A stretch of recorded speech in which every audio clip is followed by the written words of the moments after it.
Welcome back to video number 4. Next we're going to be stacking all of these up. So in order to do that, we're going to go across to here. Body number 1 is going to stay where it is. Body number 2 is going to need to move. Now I'm going to press the right button on my mouse, and that's going to open this menu. And to do that on your Mac, you may need to double click with 2 fingers, or you may have custom set it to something different.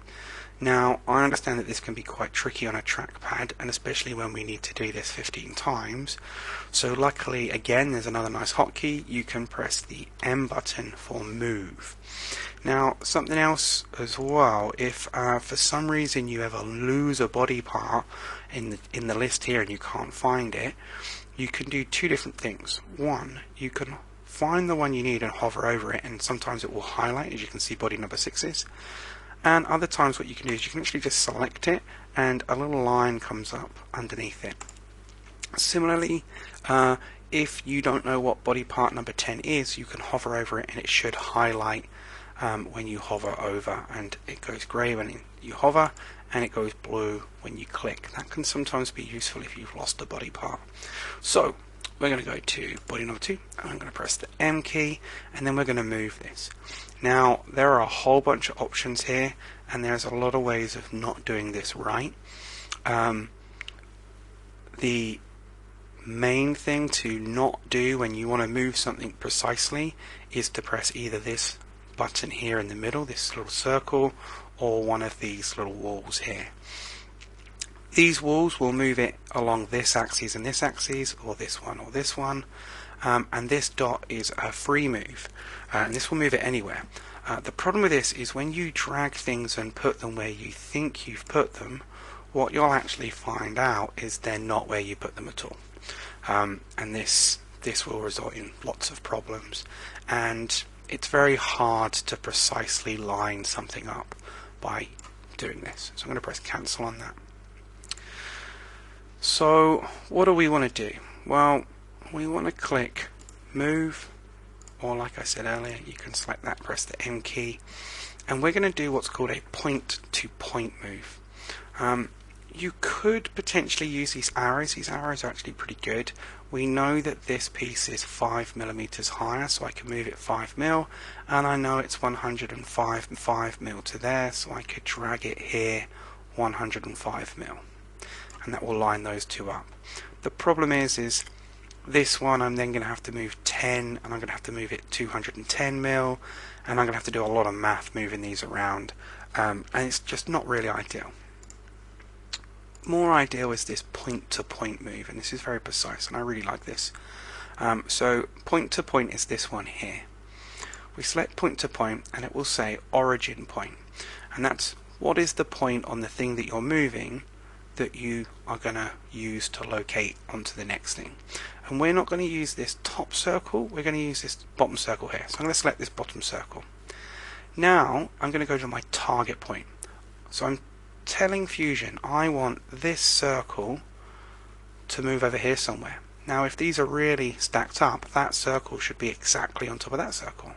So I'm going to click that circle there, and you'll notice that it jumps across and all of my lines are exactly lined up.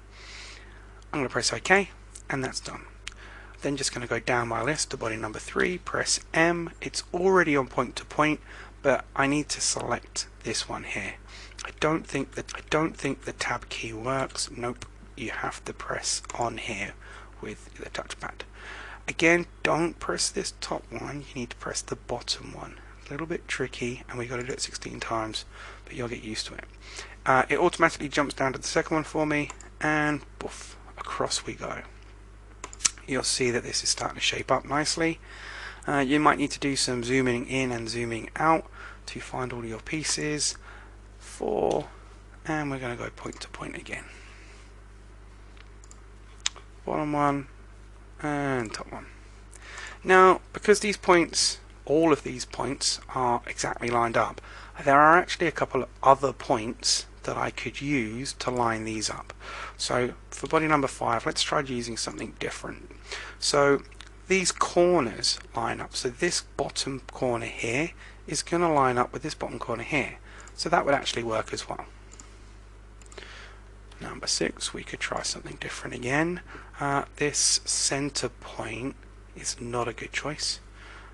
This line doesn't let me select the line, but this corner here and this corner here, that'll work fine. And you can carry on going through them using whatever points you like. It might be quicker and easier to use these bottom corners.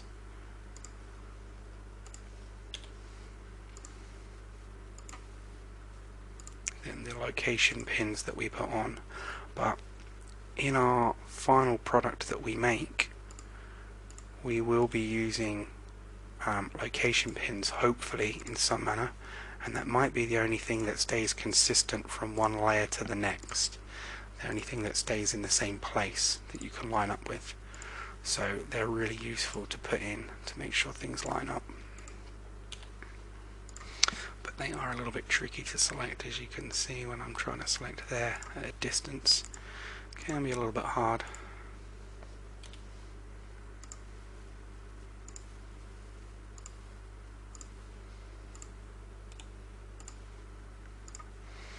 So I use that right click again.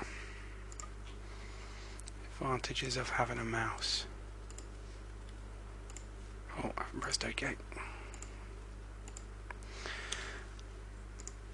Now, sometimes, very rarely, Fusion will have a bit of a whoops moment, and it won't put the thing where you thought it was going to put it. You might select something and then select another point, and it suddenly jumps over here somewhere, and that can be quite frustrating. You can usually just press the undo button and to fix that, and just try again. And there we go, everything stacked up nice and neatly. At this point here, I'm going to hide the sketches because we no longer need those, and we're going to take a look at our final product. And have a little zoom in. I'm going to use the home button, and then I'm going to press on this little corner here of the orbit cube and rotate this round and have it facing forward. There are a couple of options with this orbit cube. There's a little drop down button here, and you can have it in orthographic. That's the same type of drawing that we did on the isometric paper.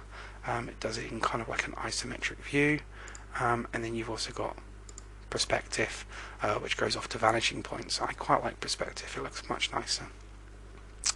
So, same as before, please press the save button,